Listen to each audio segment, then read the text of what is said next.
Okay, so today we're talking about someone really interesting, Nathaniel Bassey. He's a musician who managed to use social media to create this massive global spiritual movement. You've probably heard of it. It's called the Hallelujah Challenge. And that's really the big question, isn't it? How did he pull it off?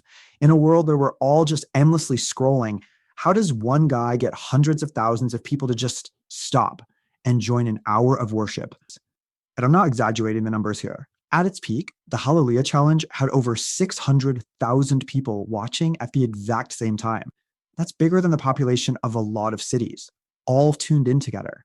When you see a number like that, you have to ask yourself, who is the person who made this all happen? To really get the movement, you have to understand the man.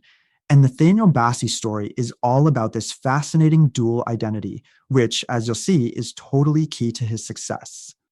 See, you can't just put him in one box. He was born in Lagos, Nigeria, and he's this incredible mix of things: a singer, a pastor, a seriously talented trumpeter, and a gospel songwriter whose music is known all over the world.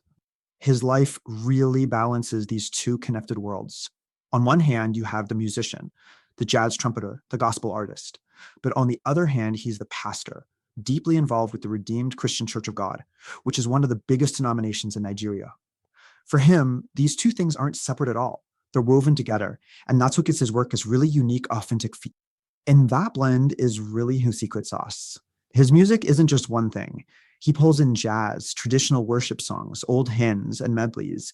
It creates this sound that's super rich and complex musically, but also really accessible and spiritually powerful for a huge audience. So, how did he even get to this point? Well, this definitely wasn't some overnight success story. His journey was built on a really solid foundation of training, education, and some key moments early on that really set him on his path. He was born back in 1981, and his dad was a minister, so music and church were part of his life from the very beginning.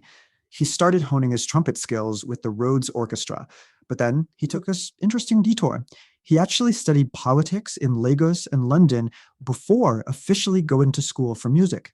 His first album, Elohim, finally dropped in 2008, and that really kicked off what's become an incredible recording career. And all of that, his skill with music, his heart as a pastor, it all came together to create his most famous work, the Hallelujah Challenge, a true phenomenon of the digital age. So what is it exactly? Well, at its core, it's pretty simple. It's an hour-long worship session streamed live online. The whole point is to bring believers together from every corner of the planet for this one focused hour of praise and prayer. And here's how it all goes down. It kicked off back in June 2017.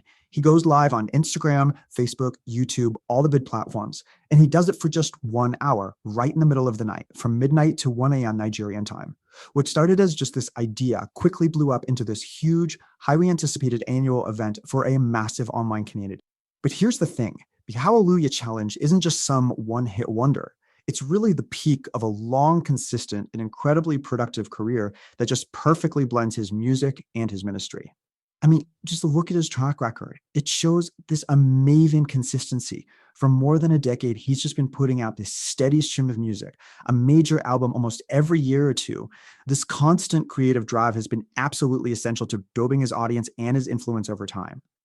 So when you look at his influence, it's not coming from just one place.